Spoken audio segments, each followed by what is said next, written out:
Assalamualaikum warahmatullahi wabarakatuh. Saya Ibu Yuni Rahmawati. Di sini saya akan mengajar biologi kelas 10, IPA 1 dan IPA 2. Untuk materi yang akan saya sampaikan, silahkan tonton video berikut.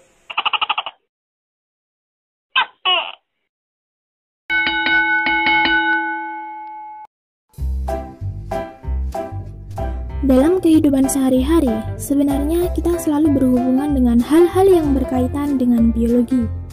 Penemuan dan penelitian di bidang biologi bertujuan untuk menyejahterakan manusia. Misalnya, para petani menerapkan prinsip-prinsip biologi agar tanamannya dapat tumbuh subur dan hasilnya bagus. Kemudian, pada saat kita sakit, dokter juga akan memeriksa organ tubuh kita, menyelidiki apa penyebabnya. Namun, semakin berkembangnya waktu, semakin zaman now, semakin canggih pula alat untuk melakukan eksperimen membuat senjata biologis yang merugikan banyak orang. Nah, sekarang kita akan mempelajari tentang ruang lingkup biologi. Mari kita simak. Ruang lingkup biologi itu mencangkup 5 hal. Pertama, biologi sebagai sains. Kedua, kerja ilmiah.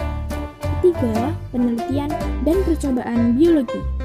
Keempat, objek ragam dan permasalahan biologi.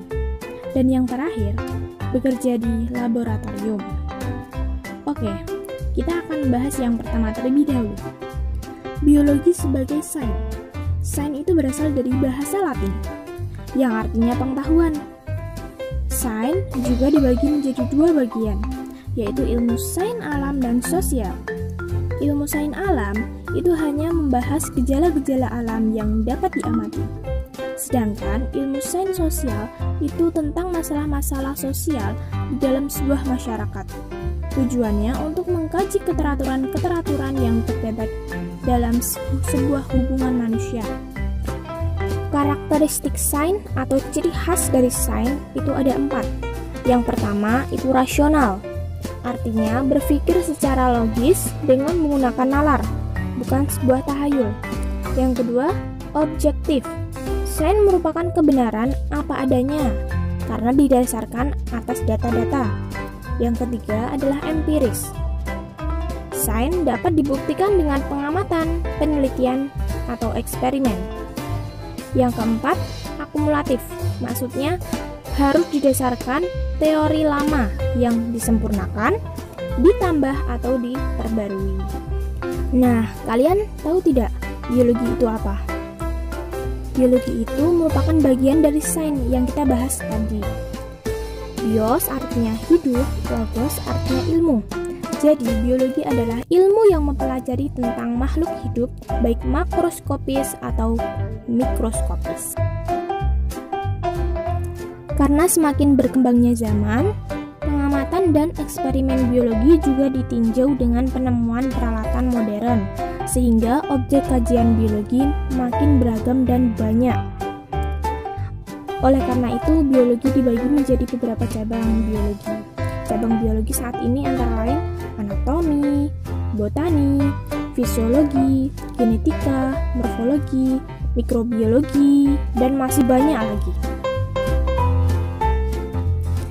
Nah, tadi kan yang pertama kita bahas adalah biologi sebagai sains.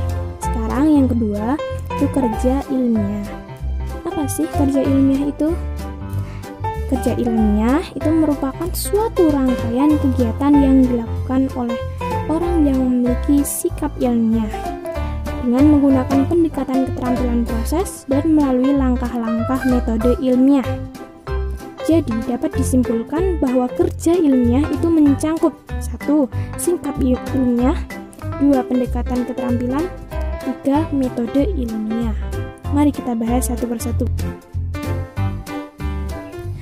Oke, sikap ilmiah. Agar dapat menghasilkan produk sains baru, para ilmuwan harus peka dan berpikir kritis terhadap kejadian atau gejala yang ada di alam. Mereka juga harus bekerja dengan tekun dan teliti, dan melakukan diskusi untuk bertukar pendapat. Kita juga dapat menjadi seperti mereka, asal kita memiliki sikap ilmiah seperti yang dimiliki ilmuwan. Di antaranya, peka, kritis, rasa ingin tahu yang tinggi, optimis, sikap toleransi, terbuka, tekun, teliti, jujur, objektif, logis, dan lain-lain. Kemudian yang kita bahas pendekatan keterampilan proses atau disebut juga inquiry approach.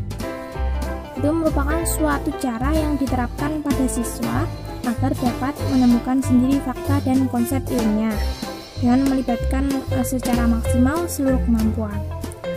Nah, keterampilan proses itu antara lain mencakup klasifikasi objek, pengajuan pertanyaan, melakukan pengamatan, menyajikan data, menafsirkan data, memperkirakan data, serta mengidentifikasi variabel. Kalian sudah menonton videonya?